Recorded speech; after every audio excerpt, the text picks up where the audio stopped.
Wow. If you talk about drifting with pretty much anyone, you're going to get a million different responses on things that they wish they knew when they first started. One's gonna say, I wish I knew how expensive it was because getting new tires every single time I go to the track is just too damn much.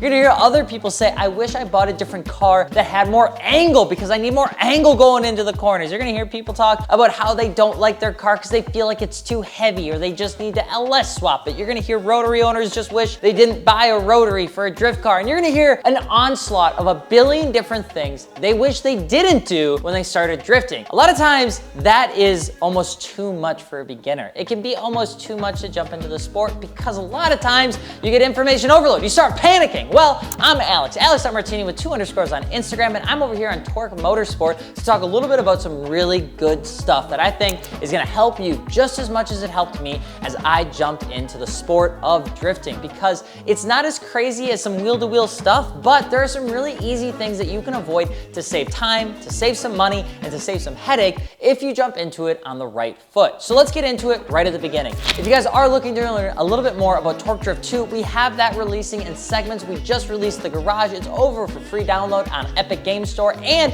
we've got more experiences getting released, or I guess functionality pieces, every single month. We're gonna have our first driving experience within Torque Drift 2 at the end of October, which I'm super excited about. Now, getting into the beginning of drifting, I think one of the things that I first realized when I started getting into the sport was that I needed somebody to help coach me. I needed somebody to help tell me what to do with my hands. I wanted somebody to tell me that it's okay to clutch kick my car and that I'm gonna do it a lot more than I think. Without me running on a sim rig and without me having something like a practice session out on a random track to go and use the simulator myself, I probably would have never known to clutch kick at all. So my first tip for you is when you get to your first drift event is to find somebody that's willing to do a ride along with you and give you a little bit of like tips and tricks on what to do and when to clutch kick. That is the number one thing you could possibly ask for. I started to realize that my reference points at my Nissan Gloria for turning in for a drift event was much different than my turn in for a 2022 Toyota GR86. With that being said,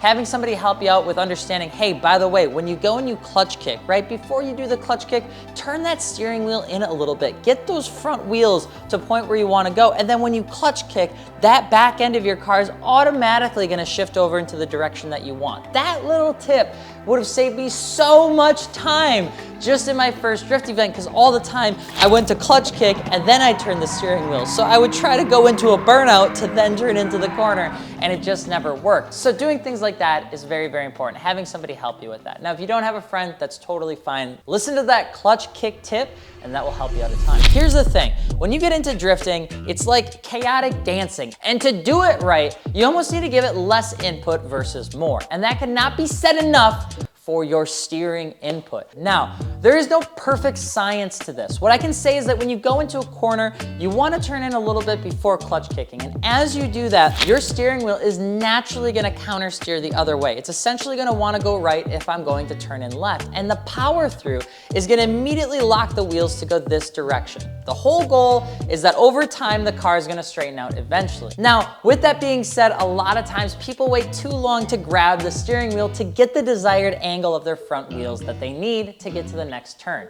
A lot of times, 9 times out of 10, people are grabbing that steering wheel way too early. Instead, try to let it breathe a little bit more. Most track people would freak out at the sight of me not having my hands on the steering wheel, but there is a point of when you have it, you let it go, you let it correct, you grab, and then you keep going forward into the next corner. Now, we've talked about different types of performance parts before. We've talked about seats being super important so that your butt doesn't move around. We talked about having a drift button for your e-brake so it doesn't lock up when you're pulling on it. Those are both really incredible and important modifications. Seats can be a little pricey, but NRGs are really affordable. You can pick them up over on our website at shop.torquemotorsport.io. You can go into the drift button, which are like $30. When you go into coilovers, this is where things are gonna be a little bit tricky because a lot of times there's so many options out there. Now, what I can say is a good affordable coilover like a BC Racing is gonna sit you in the perfect spot. Spring rate's really important for this, but for the most part, if you talk to the people that you're buying the coilovers from and you tell them that you're looking to use these for drifting,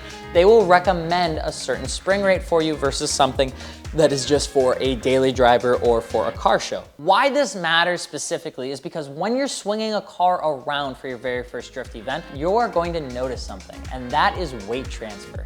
It's almost a more aggressive feeling in drifting than probably any other type of motorsport that I've gone into. Because when you go and you do that clutch kick, you've got your wheel turned, you clutch kick, the back end's coming out, the steering wheel's starting to rotate, and all of a sudden you go to grab it, and before you grab it, you feel like the whole car just moved. The whole thing just kind of shifted over. And what that is it's all the weight transferring to the other side of the car as you go into the drift. That feeling can be mitigated by really good coilovers, because what you're gonna do is you're gonna tighten up the suspension. You're not gonna allow the spring essentially have as much cushion as you would want on the street. You're gonna want none of the cushion, ideally, so that you have a much more connected feeling to the car. You're not gonna have as much what's called body roll. And a lot of times that body roll is why you'll see a Nissan Gloria sloshing around sometimes, but a Nissan 240SX or even a Toyota Supra looks completely planted and looks like it's almost on sticks. Good coilovers are super huge for jumping into drifting, and if you can't afford it yet, I would highly recommend that you put that on one of those I need to buy before the next event if you can. Now, the one thing I will say is a really good tip for anybody jumping into drifting is to not psych yourself out in terms of when you don't get it right for the first time. You're gonna mess up, and it's gonna be a little embarrassing, and you're gonna keep messing up, and that's just the way the whole sport goes.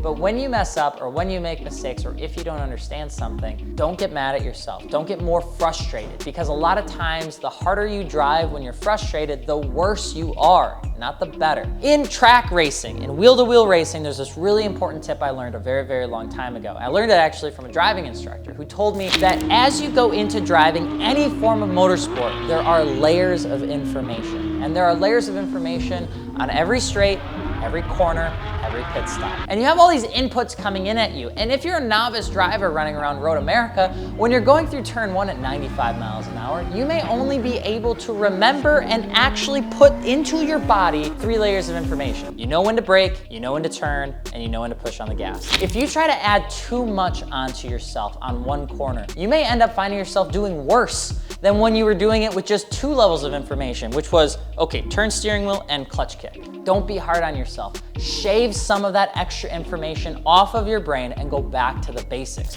So if you ever feel yourself giving yourself a hard time, or maybe somebody's giving you a tip and it's just not connecting, it's making you a worse driver, ask the person, hey, can you explain that to me in a different way? It's one of those miraculous things that I've learned, especially as I've gone around drifting and track racing, which is, hey, can you just explain that to me differently to see if maybe something clicks? 9 times out of 10, I promise you it will.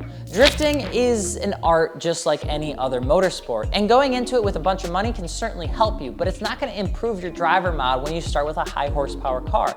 That doesn't mean go start with a Mazda Miata. If you can afford something that's got 200 horsepower or 300 horsepower, go for it. But the point of it is that when people say, hey, start with a low horsepower car, they want you to learn the tricks of the trade instead of just hiding it under mashing your throttle. A lot of times with drifting, one of the things that you'll catch on is that you can hide mistakes, and those bad habits can really hurt you in the long run in terms of developing proper technique for drifting. Those are some really good tips that I learned from some incredible people around me. I learned these things from Coy Talaska, who's a pro spec driver. I learned them from Chris Forsberg. I've learned them from Frederick Osbo, and I've learned them from other people like Ben Hobson. So hopefully one of those tips can help you jump into drifting and hopefully not make a mistake like I did. If you have any questions on the sport, or if you want to learn more about Torque Drift 2, be sure to subscribe and then drop a comment below, because we would love to hear it. I'm Alex Martini with 2 underscores on Instagram. We will see you later. Adios.